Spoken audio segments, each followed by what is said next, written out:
क्या आप स्वयं और अपने परिवार को स्वस्थ रखना चाहते हैं? डिसिप्लिन इन लाइफ, जीवन में अनुशासन बहुत जरूरी है। अगर हमें खुद को स्वस्थ रखना है और अपने परिवारजनों को भी बीमारियों से बचाना है तो जीवन में डिसिप्लिन का होना बहुत जरूरी है। यदि हमारे जागने, सोने, खान पान में और दिन प्रतिदिन के कार्यों में यदि डिसिप्लिन नहीं होगा तो हम हेल्दी कभी नहीं हो पाएंगे, भले ही हम फ्रूट्स और अच्छी डाइट लेते हों।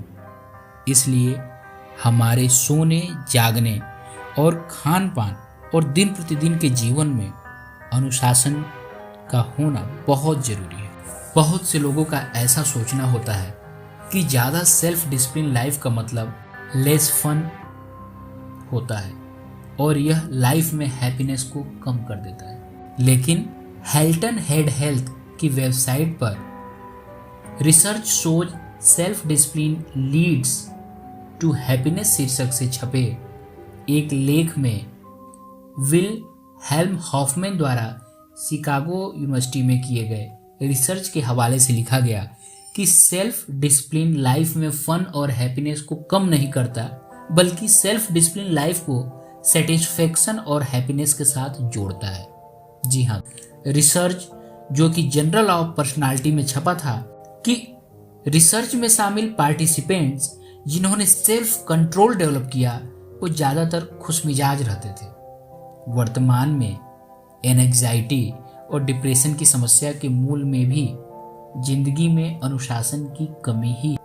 यदि आप अपने जीवन में डिसिप्लिन नहीं रखेंगे तो अपने काम को कभी समय पे समाप्त नहीं कर पाएंगे, जीवन में हर क्षेत्र में अवस्थित रहेंगे और जो कहीं ना कहीं एंजाइटी की तरफ आपको ले जाएगा।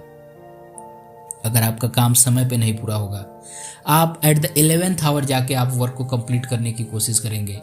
आप अगर अनुशासित नहीं रहेंगे, अपनी चीज़ों को चारों तरफ फेंके रहेंगे, जब कभी आपको ज़रूरत पड़ेगी वक्त पे आपको आपका सामान नहीं मिलेगा, तो ये छोटी छोटी चीज़ें जो होती हैं जीवन में एंजाइटी की तरफ हमें ढकेलती हैं। सेल्फ कंट्रोल की कमी होने पर आप अपने खान पान पर भी कंट्रोल नहीं रख पाते हैं और हाई कैलोरीज का खाना खाने के बाद खुद को ही कोसते हैं, गिल्ट महसूस करते हैं कि क्यों मैंने ये खाना खा लिया और अंततः आप अपने स्वास्थ्य को बिगाड़ लेते हैं।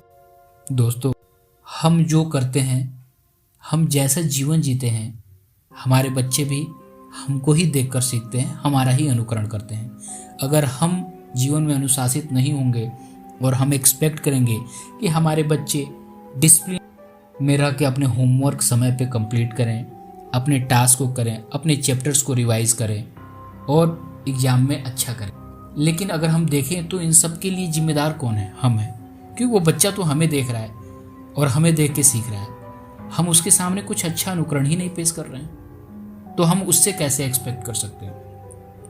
तो आप स्वयं सोचिए कि समस्या की जड़ भी हम खुद ही हैं। यदि हमने सेल्फ डिसिप्लिन की आदत डाल ली तो हमें डॉक्टर की जरूरत नहीं पड़ेगी या न के बराबर पड़ेगी। आप मेहनत करके, दिन रात कठिन परिश्रम करके कमाई करते हैं और वही कमाई का पैसा, आपकी हार्ड अर्न मनी बीमारियों के इलाज पर खर्च हो जाती है। दोस्तों, आज के समय में हमारी यह फितरत हो गई है कि पहले समस्या को खड़ा करो और फिर उसी समस्या से लड़ो, और आप अपना जीवन का एक बड़ा हिस्सा इसी में व्यर्थ कर देते हैं। आप अपना ईमानदारी से आकलन करिए कि आप अपने जीवन में कितने अनुशासित हैं या नहीं हैं, और अगर नहीं हैं तो आपको इसका क्या दुष्परिणाम भुगतना पड़ रहा है, और आप ही को नहीं, आपके परिवार को भी। सेल्फ डिसिप्लिन होना कोई कठिन काम नहीं है, बस जरूरत है दृढ़ इच्छा शक्ति की। हम इसमें अपने किसी ऐसे परिवारजनों की, खासकर पुराने समय के लोग ज़्यादातर अनुशासित जीवन जीने के अभ्यस्त होते थे, तो अगर आपके भी परिवार में ऐसा कोई सदस्य हो तो आप उसकी हेल्प ले सकते हैं।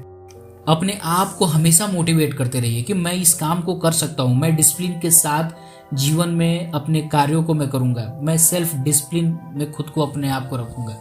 धीरे धीरे एक समय आएगा कि आप सेल्फ डिसिप्लिन हो जाएंगे। आप अच्छे साहित्य पढ़िए, आप ऐसे लोगों के ग्रुप को ज्वाइन कीजिए जो डिसिप्लिन है, सेल्फ मोटिवेटेड है, और आप देखेंगे कि धीरे धीरे ही सही आपके जीवन में भी डिसिप्लिन आ रहा है। तो दोस्तों, सबसे पहले तो जीवन में अनुशासन को लाइए।